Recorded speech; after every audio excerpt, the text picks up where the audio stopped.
be great, now it's not so great. But it's still pretty great. Reading. It used to have lights, then it didn't have lights. New, with LED lights. Pagoda. Did they really say that? They did not say that. Yeah, they did say that.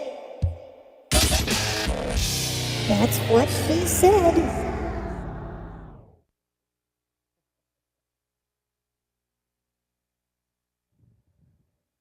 Hello and welcome to That's What She Said, our premiere episode. We are so glad you could join us. We're five fabulous, wonderful ladies talking about today's events, things that we like, and any opinions we happen to have. Everything flies around here depending on what catches our whim.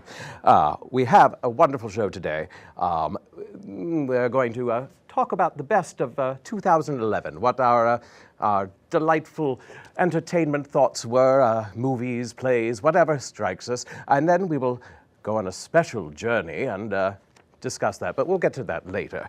And then maybe a round table or two about the effects of child parenting and education in childhood. Yes, development. Thank you, darling. And then at the end, we will have a musical guest, Spanky Burbank and the Nasal Mists. So we're all very excited about that. Don't forget, you can call in at 378-0426, that's in the 610, or if you want, Christina is on the Twitter, so you can tweet to @, she tweets to me, and she'll keep us updated if anything comes in. It's very exciting. I don't know how it works. It's magic, but... I guess we're in between, huh? Yes, you are in between. Oh, we love this. Yes, it's all magic. I don't know how it works. It's kind of like, well, baking or something like that. But anyway, through the air it flies. But let's introduce the ladies, shall we? To my left. I am Sheila Harrington, and I'm very happy to be here. I hope you don't mind while I knit. She's knitting my binky to keep me safe. Okay, I'm Ellen Gallagher, and I hope you don't mind that I don't knit at all. I'm Martha Richardson, and I knit, but I'm not knitting now. And I'm loving watching you knit, Sheila. Thanks. And I am Christina Ferlazzo. I'm the one monitoring the quote-unquote tweeter, as Jane so kindly put it, and I'm thrilled to be here also. And do you knit? I do knit. She's my inspiration for this particular I blanket. prefer call it niddling, Welcome but I to do. our Tuesday evening knitting circle, except for Ellen. All right, then. Let's get to it. Christina, Yes. what were your favorite entertainment events for this year past? Well, I really enjoyed the Bridesmaids movie. Loved if anyone that. has seen That's it, so I Loved it. practically peed my pants through the entire movie. Yes. Melissa McCarthy, up and coming, hilarious. And reading the Hunger Games trilogy, read the whole thing, loved it. I think I read all 3 books in 2 days. That has that Katniss Snimmerl or something in it, doesn't it? Exactly. She meows a lot. Oh, okay.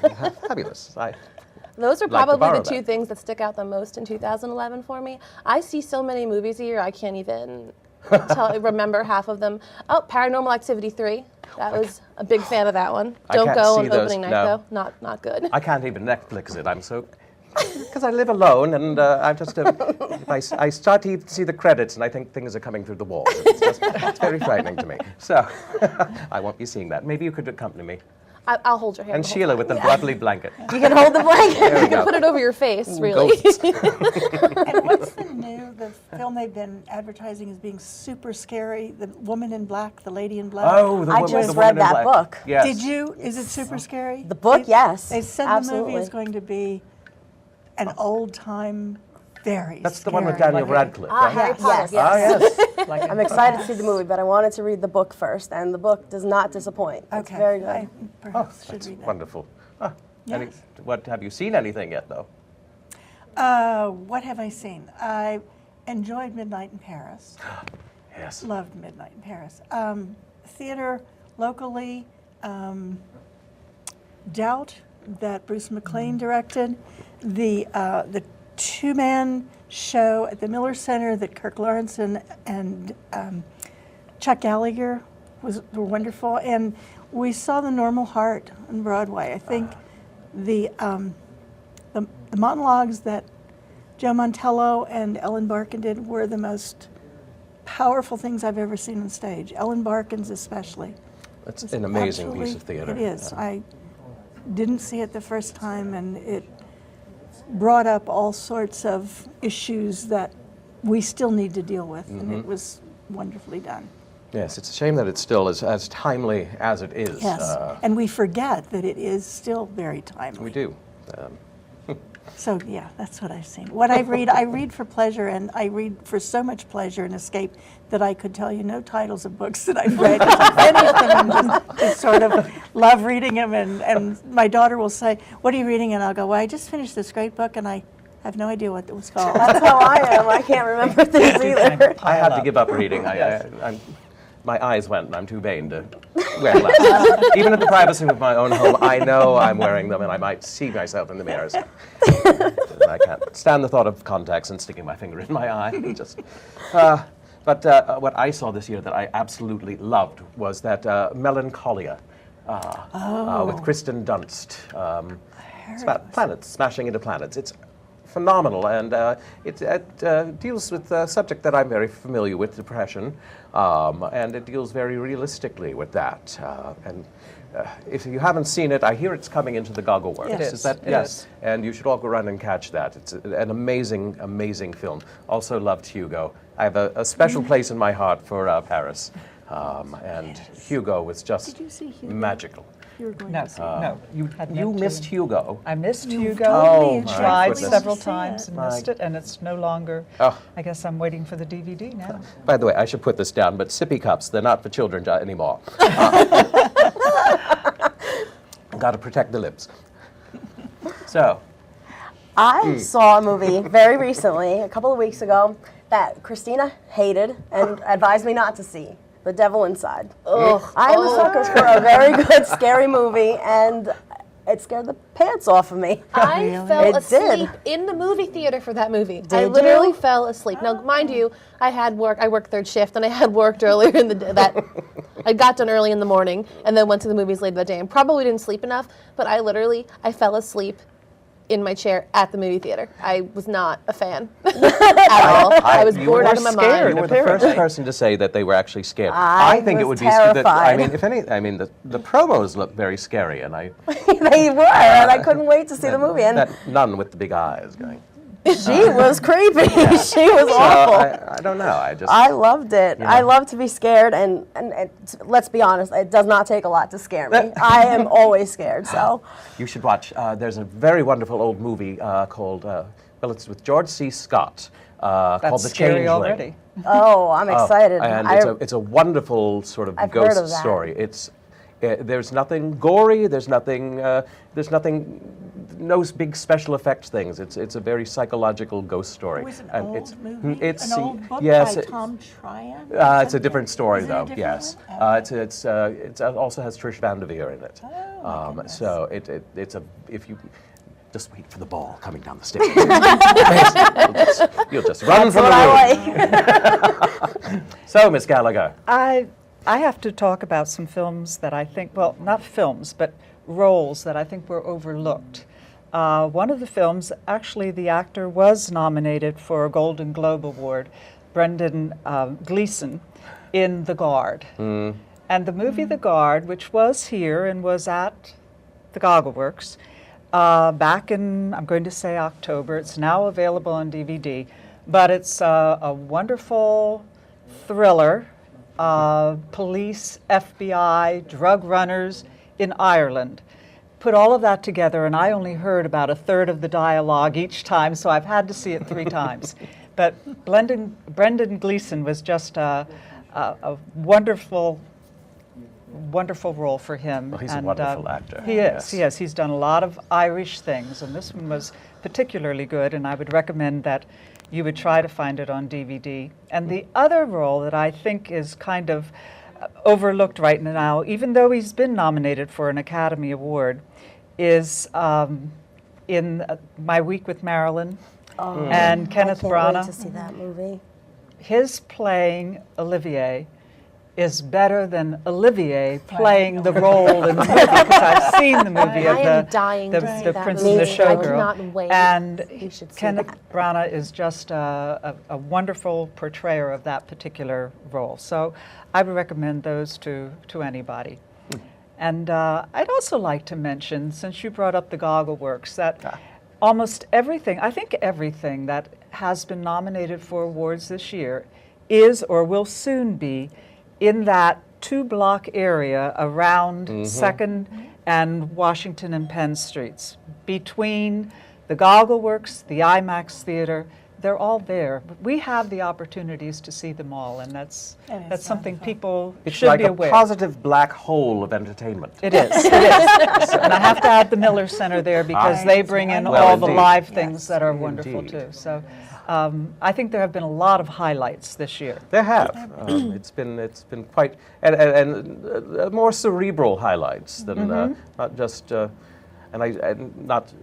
I didn't get to see the Bridesmaids movie, but I do want to see that. I have a DVD. You can borrow it. Okay, fabulous. Got it on Black Friday. Great deal. Oh my goodness. So, how's that coming along? It's coming. I'm working. It takes a while. It is. Is there anything interesting coming up in to the Miller Center that you know of? There will be, during late in the month of February, there is Ballet Hispanica, which is a wonderful dance performance, very different from what you usually think of as ballet. And so yes, that will be, I think, February 28th. They have their usual illustrated lecture series which is kind of travelogues coming up earlier in the month. They'll be going to Wales. So yes, some very nice things happening at the Miller Center. You know what? It struck me. The thing I've missed so far this season, they do a wonderful thing at the IMAX Theater, the broadcasts from the Met. And if you haven't seen that, it's wonderful. It's a live broadcast of an opera from the Metropolitan Opera. And I was there once with Ellen, and just amazing to watch that. And You have a better seat than anybody in the audience has. Of course, you're not seeing the live actors, but you do see them in a very different way. This past weekend, they did, or actually a week ago, they did The Enchanted Island, which is a pastiche. It's a combination of music from Vivaldi. I love that with a little tonic. Yeah, well, this one had plenty of tonic, lots of magic happening in it. And at one point, Placido Domingo was singing and he drooled. Now, the people in the audience wouldn't see that, but you do because you're right there focused on him. And then you saw him kind of... and he didn't miss a note. He didn't miss a note. And thus, Those a are the new things you'll celebrity never see. craze is begun. I'm totally okay with not seeing him drool, thow. I would. But you do see so No, many now other we'll have things everyone. that are- Well, back to happens, Kristen Dunst. She'll doesn't be it? up there on the red carpet going, Any of you who have been involved in theater know that it happens. We saw a show with Stuart Granger and Rex Harrison right before they both died. Can't think of the name of it. We were in the second row, and as the curtain opens, the butler comes out to announce somebody's arrival, and as he opened his mouth and said the first word, he spit his teeth out. I hate when that happens. He just went on. I mean, we gasped, but he just went on. I'm not quite sure what happened to the teeth as they were lying there, but I thought it was rather Picked good them up, wiped them showmanship. off, and sure they were passed around the audience like Miss Streep's glasses. Right. My goodness. Well, I think we should move along, shall we? that do sounds it. like a good idea. All right. We have a little field trip, as it were, to take you on that will lead us into the next segment. It was quite interesting because yesterday in our local paper there was this article about famous chefs getting tattoos. And, well, roll the film and we'll see the connection.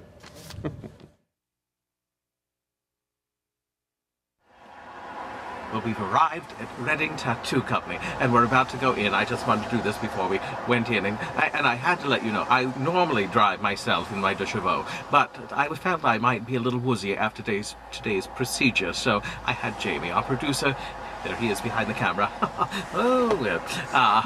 drive me. So, we'll see what happens. We're about to go in. Stay with us.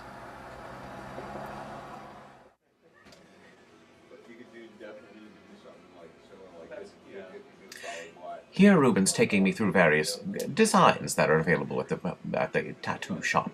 Oh, look at that one. That's fascinating. It's a dragon with a monkey's head and horns and, well, possibly not for my tattoo, but he's explaining the origins of it. Oh, look, it's got a little pentagram upside down with it, but no, perhaps that's not what I want on my body. No, not even on my arm like that. No, thank you, Ruben. No, let's perhaps look at another wall and see what else there is to that we can work with. All right? Oh, there we go. Oh, look at all the color over here. Oops, there's Jamie doing an homage to Alfred Hitchcock. Hello, that's somewhat creepy, but very inventive. Well, all right, here we go.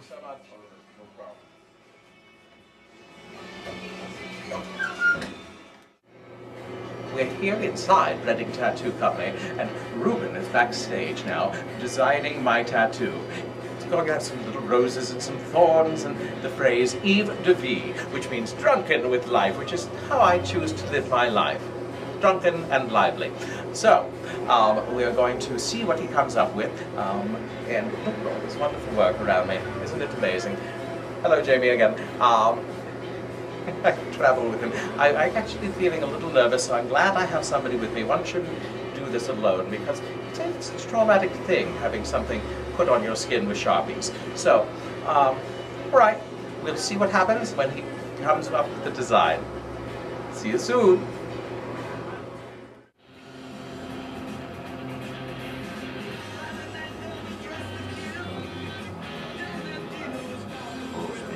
That's cool. Yeah, that's wonderful. I'll get you the piece of paperwork, and then I'll get set up and get started. Excellent.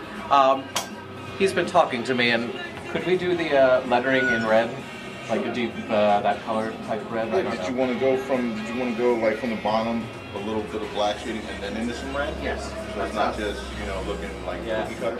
Sounds wonderful. Thank you.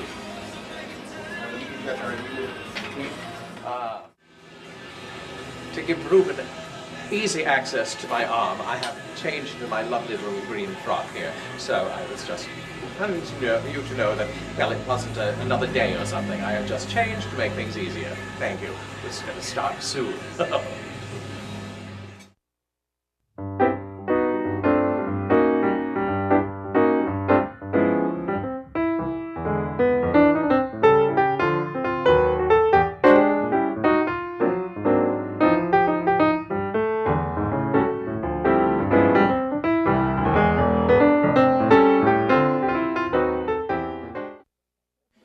Here I am. I've stopped at Kirk and Jamie's house just to have a little bite to eat before I went home.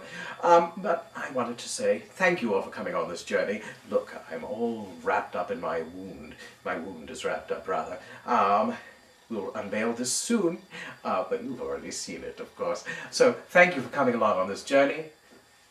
Be well. Love, Jane. Thank you. It was very shocking to learn that it wasn't on my wrist with permanent ink. No, it's actually needles, little needles that they do in a gun and shoot this ink into you. And look, there it is, ladies. You were obviously very brave. Well, Didn't see any tears. I've been through worse. So yes, it's wonderful. And there's something interesting about this article. Now, I know people go to get tattoos for various reasons. Some just because they want to be rebellious, and some because I think most people do it with something that means something to them. For instance, these cooks, a lot of them are having different cooking implements or a design of how to cut up a pig or something like that. I know.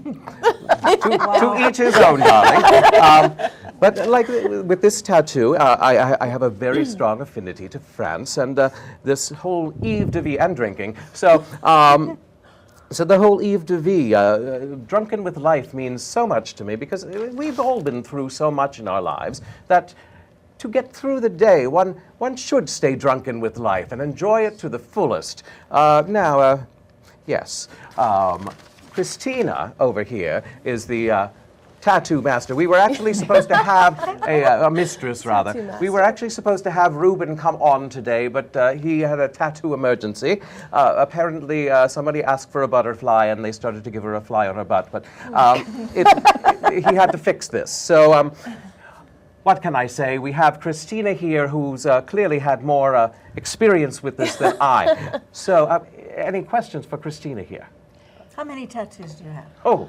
Well, that's an excellent question. I can't give you an exact number, actually, because I've got the beginning of a full sleeve. Okay. I have one on the inside of my arm over here.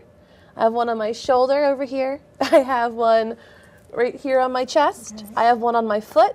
I have one on my hip. And on my back is a series of stars. It's very large. That's in the shape of an anchor that's also not finished.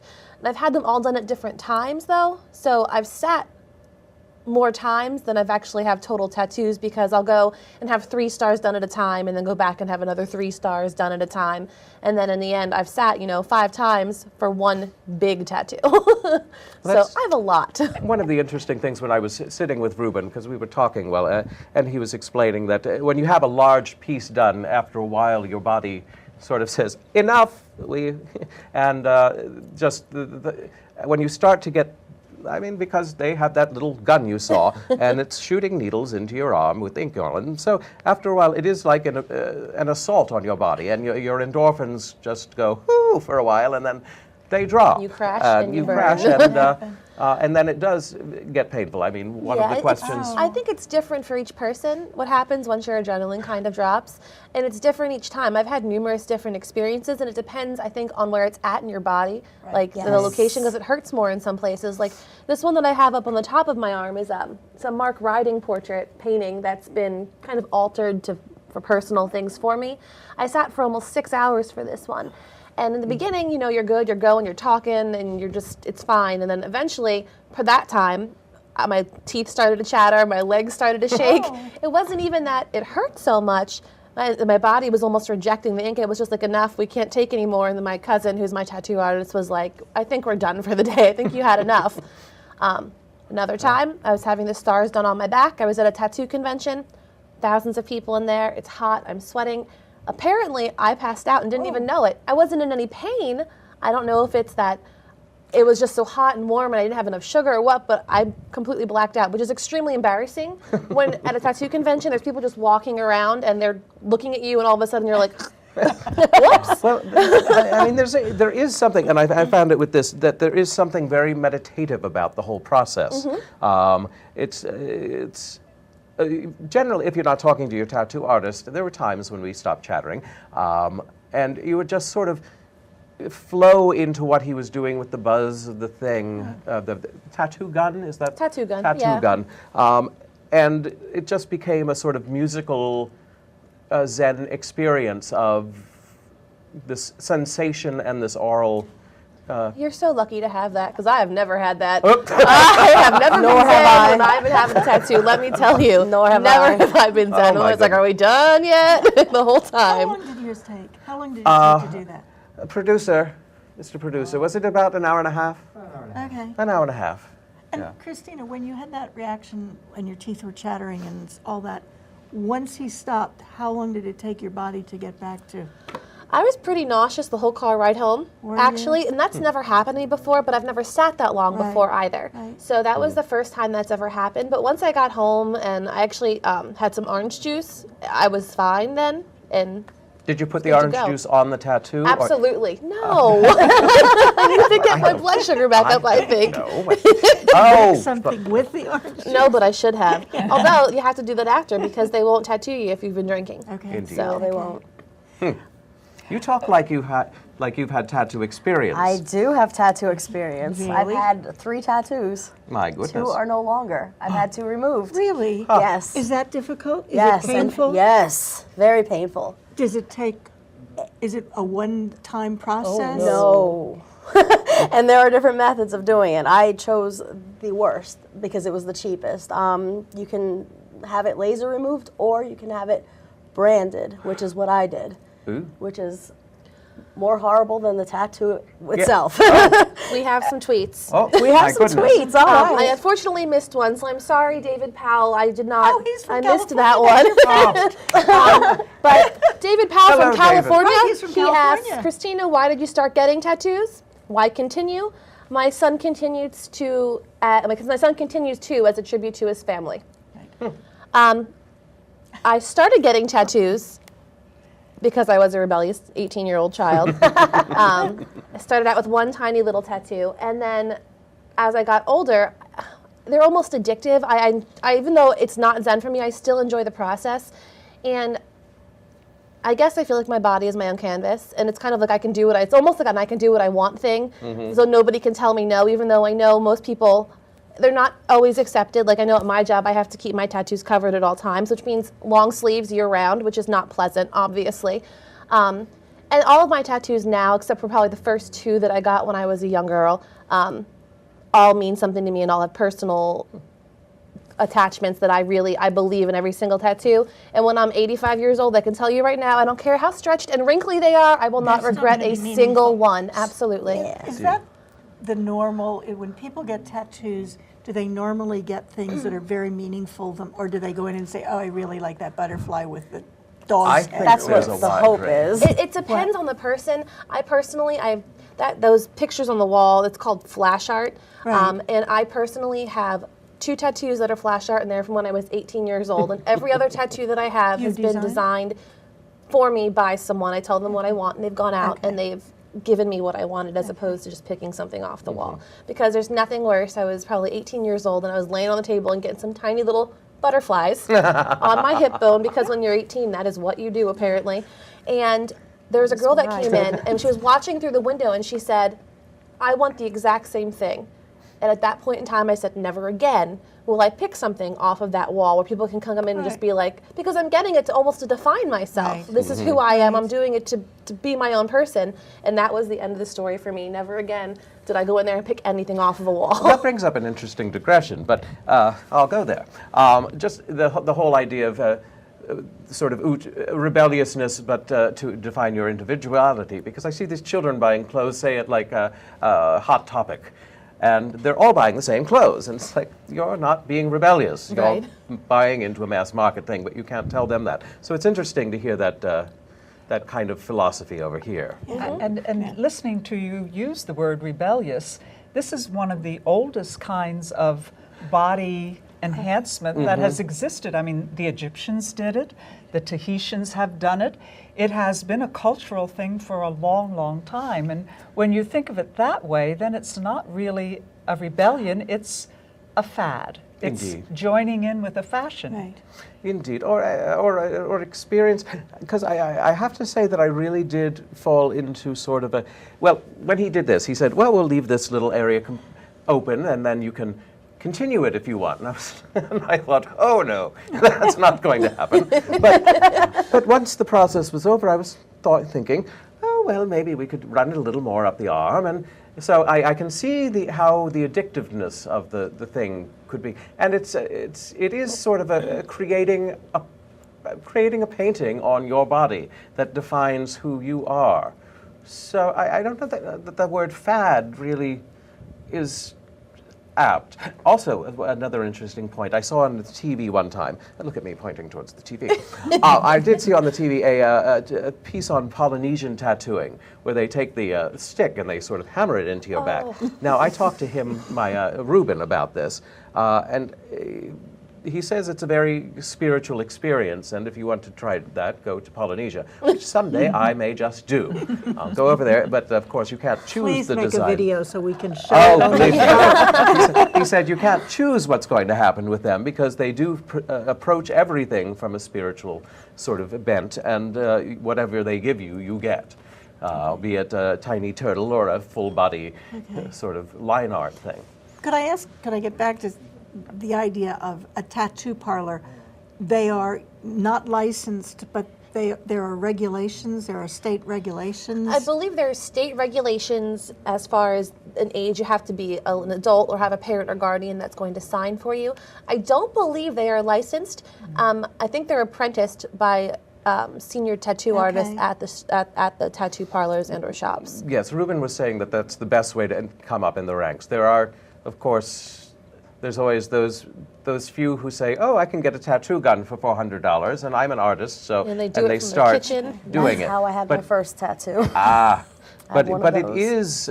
is a learned art, and one should apprentice with more experienced people. And these, generally, they are, I mean, really, really talented. And I don't mean, if you can imagine, if any of you, I don't know, if you sketch or if you draw, it's hard enough to draw on paper, but when you're working on someone's skin with that giant gun but the tiny needles, I mean, some of the stuff they do on like, these portraits and such, and the detailed work and the tiny little, I mean, it's amazing what they can do. Like, they're really, really talented. It really is art, and it took me a while to come to that conclusion that it really is an art form. Tell my mother that. She's watching at home, and I'm sure she's not. Yeah.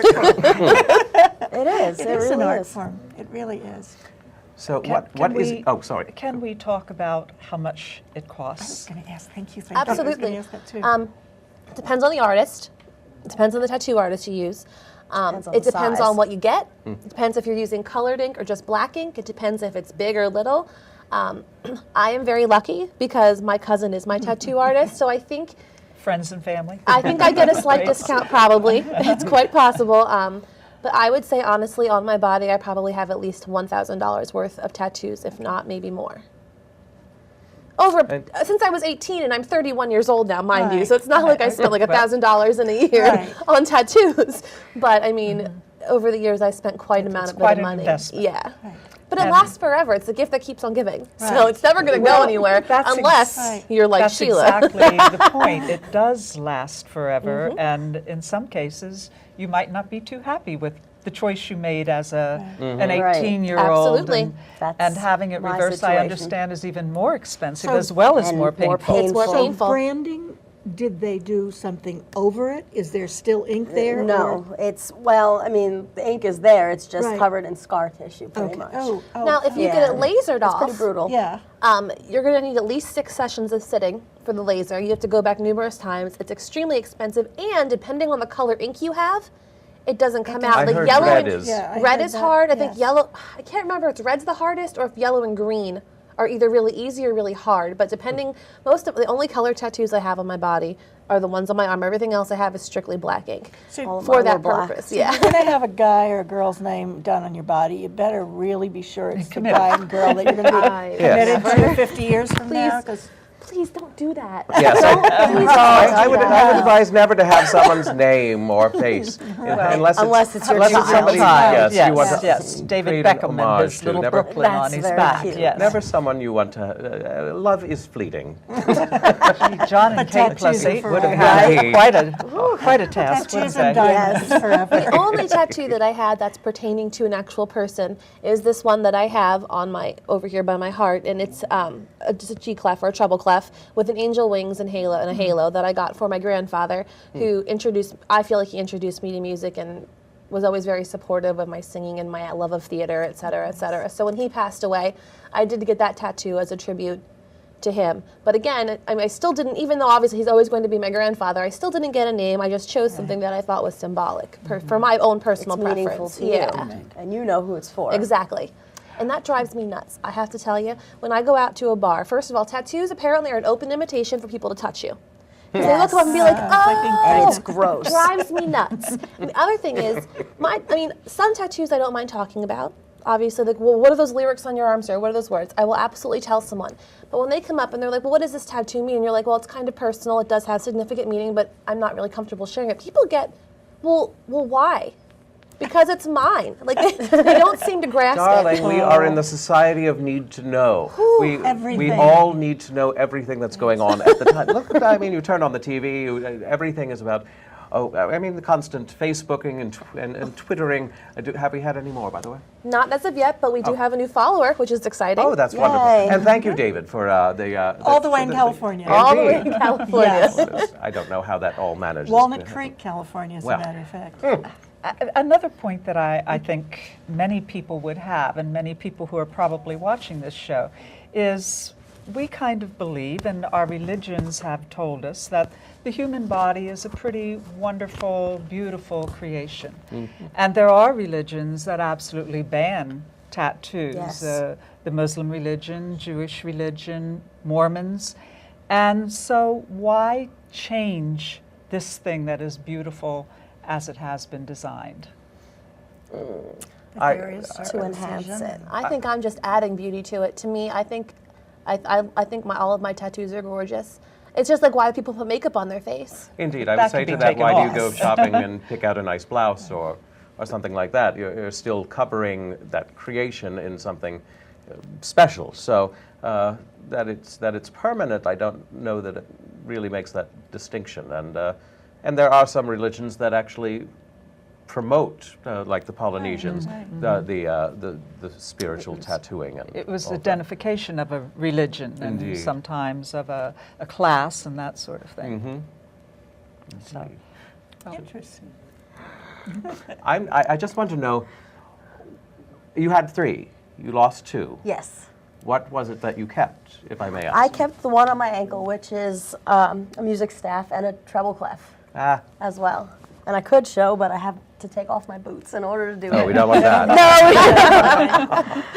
No, we'll save that for flip-flop weather. We've had a please. pajama party, and that was enough. She's lying. We did have a pajama party, but there was no boot removing involved. Ah, yes. You and your booty pajamas. Oh my goodness gracious. Is there any other thoughts or questions on the? I just question, and I don't know why this is stuck. I've been thinking about it. Parents can take children to the piercing pagoda, and I suspect there probably is an age limit under which they won't pierce children's ears, but they do it pretty 16, young. Yeah. they do. Oh. There are They many do little it very, children. very Oh, young. yeah, Yeah, I've seen year-old. babies getting pierced. But I would think that parent taking a very young child for a tattoo would be considered abusive. Because you're actually injecting something into the body, something you're- that can have. Right. And I realize it's just a fine point that I've been thinking about abuse and what is and what isn't. Not necessarily. Certainly, and I would probably have the same problem with piercing a young child's Right. ears. I didn't have mine pierced till I was able to make that decision, and I Right. think any alterations to one's body should be that person's choice.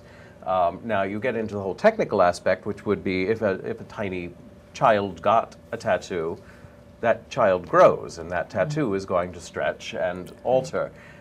So on many levels, I think that would be unfortunate to have that done.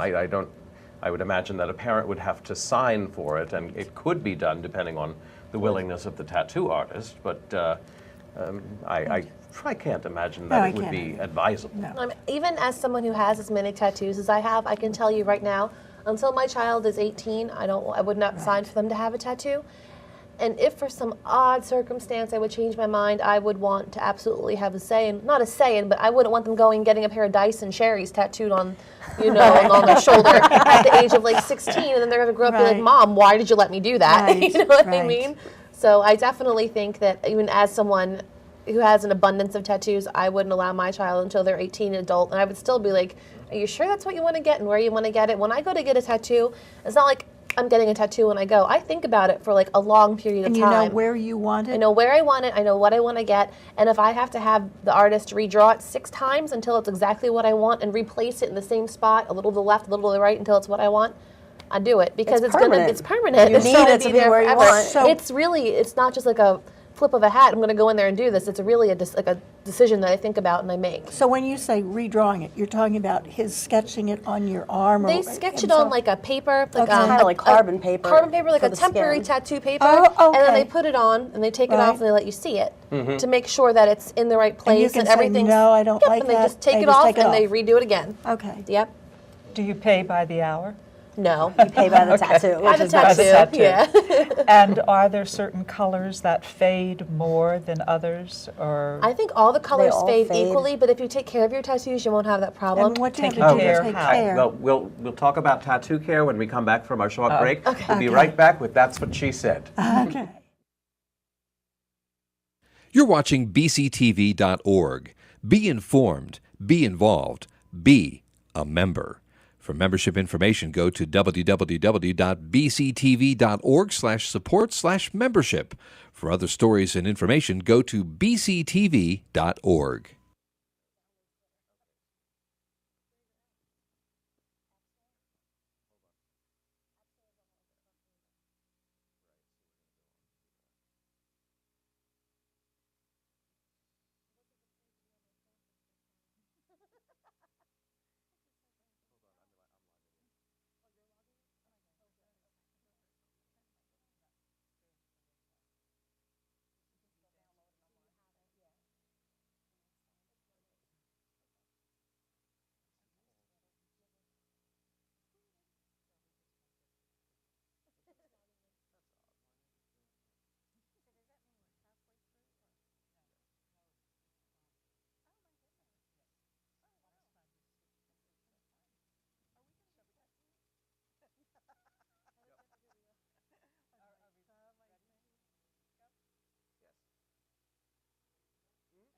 Welcome back to That's What She Said. Ellen and I have been deciding whether perhaps we are going to get tattoos or not, and the jury's out. All right. Well, let me give them some information here. You can tweet to us at the @ She Tweets to Me. You can also join us at www, not two wwws, just one, www.thatswhatshesaidonline.com, and whatever else is up there. And you can call in at 610-378-0426. I hear we do have a home caller. Oh. Hello? Hello. What? Hi. Welcome to That's What She Said. What's up with you this evening? Yes, I have a tat from 1973. Oh. Wow. That's... And how's it Wow. holding up? Does it still look good? Well, my daughter wanted to do it over. Oh. Is she a tattoo artist? No, she wants to do it in local Avenue Township, dealer here. Oh, so she was gonna take you somewhere, send you to someone to have them touch it up? Yeah, What's the tattoo of? it's airborne from the Army. Oh. Well, thank you for serving for us. Oh, thank you. Thank you. Thank you And for. it had yellows and reds and blues and greens. And they said it would be like $250. To have it redone. To have it touched up, yeah, especially when they have to redo a tattoo. It's not necessarily a cover-up, but it's a lot more work, I think, for them actually, because they're having to, Recreate it's kind it, of like it's like a basically. rehab. Like if you rehab your house, it costs more money. It's not painting. cheap. It's an expensive habit or hobby, if you will, I guess. But it was only $25 in 1974.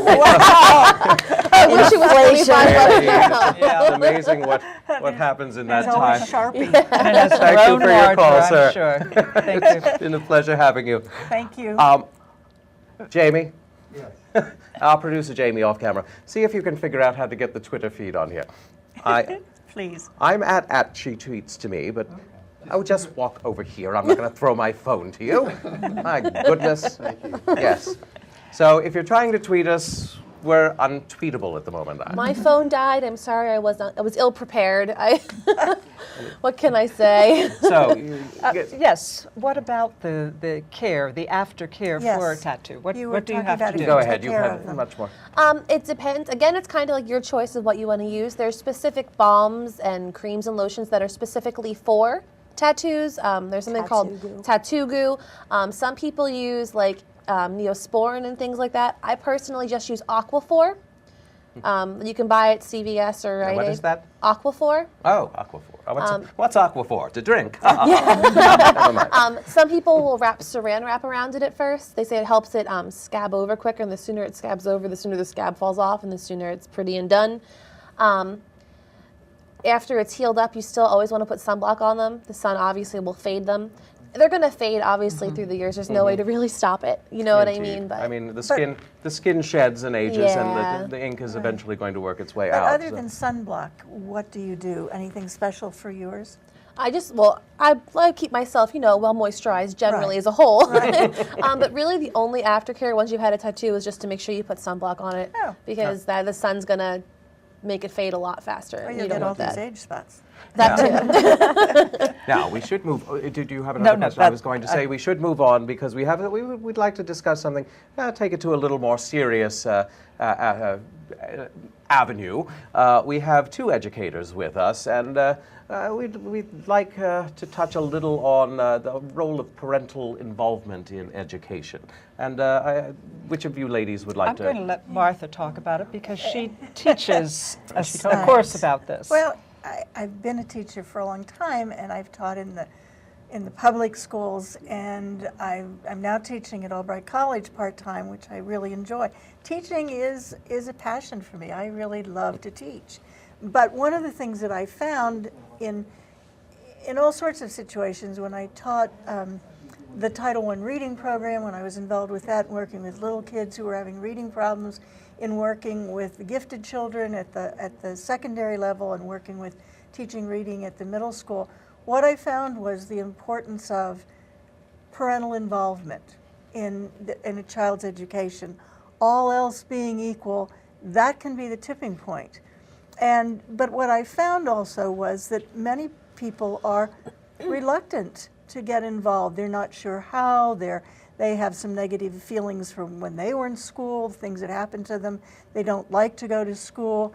They don't have time in this busy world today with two parents sometimes working 2 or 3 jobs to keep things moving. It's difficult. My whole thing is that teachers can't do it alone, and public education especially is under the gun. We need to do a better job, but we need to be sure that we involve parents and that we give them ways to be involved. And it doesn't have to be more than 5 minutes a day, sitting down with a child and letting him read to you. Maybe you can't read, or maybe you can't read that language, but by letting him know that you're interested in him reading to you, or just talking about what he did that day. I think sometimes parents say, well, I can't do his homework. I don't even understand this math that they're doing, and I certainly don't understand the way that they're doing math. But there are workshops, and I think 13th and Union just ran, or 13th and Green just ran a workshop that was written about in the Reading Eagle last week, a parental workshop. Some parents don't have time to go to those workshops, but there are other ways we can get them involved. And what we need to do as teachers is open those lines of communication with parents. Not easy, and sometimes we just can't reach them. But I firmly believe that 99% of the parents are doing the best job they know how, and if it's not quite working, we need to help them figure out ways to get involved with their children's education. Now, when I was growing up, my mother was single and had 2 jobs, and I have to say that she offered me as much time as she could. Right. And she was very involved in not necessarily help doing assignments for me, but making sure I had avenues in which to pursue to learn how to do assignments. And she made you accountable. Indeed. I think a lot of we have become, I think, a society of lack of responsibility. And everything is going to be done for us. And everything is someone else's fault when it doesn't happen. Indeed. Right. And we've forgotten how to just sort of buck up and do it. Right. But it takes a village, not It just does. to raise It a child, does. but to educate a child. And we really need to have an educational team formed with the child on the team, but the parent is an integral part of that team. And it doesn't have to be terribly time consuming. As I said, we know the pressures on on families today. But there are all sorts of ways that the children can get the message that their parents want them to be accountable, and in fact insist that they be accountable for what they're doing in school. And I'm going to agree with what you both have said, and yet to many people they're going to say by parents taking more involved, being more involved in their children's education, they're kind of taking the responsibility from the children. I know that that is a perception of it. And having worked most of my teaching career with fifth graders who are wonderful, wonderful children at that age. They are old enough to be independent, to work on their own, to take responsibility, and still want to please. Right. So it's kind of an ideal student age. But when you have parents who, and I'll just give you a for instance, a parent who one day kept her son home from school because he had not had a chance to study for his science test. No. That's not what I'm talking about. I know, but this is how it's going to be interpreted. And then brought him in at the end of the school day, took him into my room and said, okay, now he's ready to take the test. Give it to him now. Well, makeup tests are always difficult to do. So, all right, he's there. I gave it to him. He did all right. His mother watched over my shoulder as I graded it. I mean, what does that tell a child when you have parents who are invasive in the process? It's more than they're being concerned. It's kind of their job, and then it takes it away from the child. It's not the child's job then anymore. Right. I really was talking about the idea that the parent doesn't, that the child doesn't say, well, going to school is my business and not yours, Mom. I go to school, and what I do in school is my business and not yours. And parents, there are those parents who are willing to let that happen. The other side of the coin is the helicopter parent, as you've just talked about. I think that's a helicopter parent. We need to work with the parents. They have to be, it's a teamwork effort, I think, with teachers, and we have to let, I do believe that every parent is capable of offering support to a child, whether the parent is highly educated or barely educated, whether the parent is working 3 jobs or a stay-at-home mom, and they're pretty rare today, whether the parent is speaks the same language as being taught in the school or not. There are still ways that parent can be involved, and we're trying to teach, and one of the things that I do in my classes is teaching people who plan to become teachers ways that they can reach out to parents and keep that line open and give them help. I never even realized that this was an issue. Because your parents Because were my involved. mom, I had my mom was a single mom until I was probably, I think she married my stepfather at 16, I guess, and it was me and my sister. I went to Catholic school for 9 years, kindergarten through 8th grade, then transferred to public school. But I never even realized that, yes, your school, exactly, where you were a teacher, absolutely. But I guess I didn't even realize that people had the issue of their parents just not caring. Like even at the end, even if it was just a simple, did you do your homework? You know what I mean? It was always more than that because I was very lucky. I don't think it's not caring. I think it's, in many cases, just not knowing. Indeed. But I think you were telling, I don't know if you mind telling it, but you were telling me a story a while back about something a young man said, was talking to you about it's at school. Does this ring a bell? Keep going. I have so many stories. Hum a couple bars. About the lunch programs and never mind. Maybe it wasn't I. No, it was you, but I don't remember. we're getting to that age when things just go out of our heads. We are. And parents are being invited into the schools for more and more things like that, like lunchtime and as aides and special programs and that sort of thing. I think schools are making every effort to... I think so. The thing that has been the stumbling block, though, recently, or in the last 10 years, has been the security. Because in many schools, and certainly in my district, you can't get past the front desk without your 3 clearances, no matter who you are. And parents don't get into the classrooms anymore. Really? Yeah, it's, Yes. yeah. We can't send student teachers out without those clearances. If they don't have them, they don't I student had to teach. get my keep thinking how my clearances for grandmother would Reading. come in Yeah. and volunteer in Can't my happen. classrooms when I was in grade school all the time. She would come in like twice a week and help Yeah. with our art projects or volunteer with the reading or the math projects, and she was there all the It's time not without like that anything. anymore. You can understand why it Yes. Oh, I isn't can that absolutely way understand it, anymore. just- But it Yes, has yes. put up that A lot of other, barriers. that barrier for many parents that find schools rather intimidating to begin with. Plus, we've just all gotten too darn busy. Oh, we have, We just- exactly. so you don't take Exactly. time to just slow down and smell the flowers, Right. because it's important that we do that, and the more help we can give to the people that we love, and I think this is an important thing to get to here as we end our little session here. There's that song, "Every time it rains pennies from heaven," and you know you got to pick those pennies up and do something nice with them. Right. Because, and I think the most important thing, and I'm babbling here, and I know it, and I just love babbling, but there's some gold in that dross. We have to learn to be good to ourselves, because if we're not good to ourselves, we can't be good to other people. And we don't do it alone. Nothing we do, I mean, I'm here with you 4 wonderful women, and thank you. This has been That's What She Said.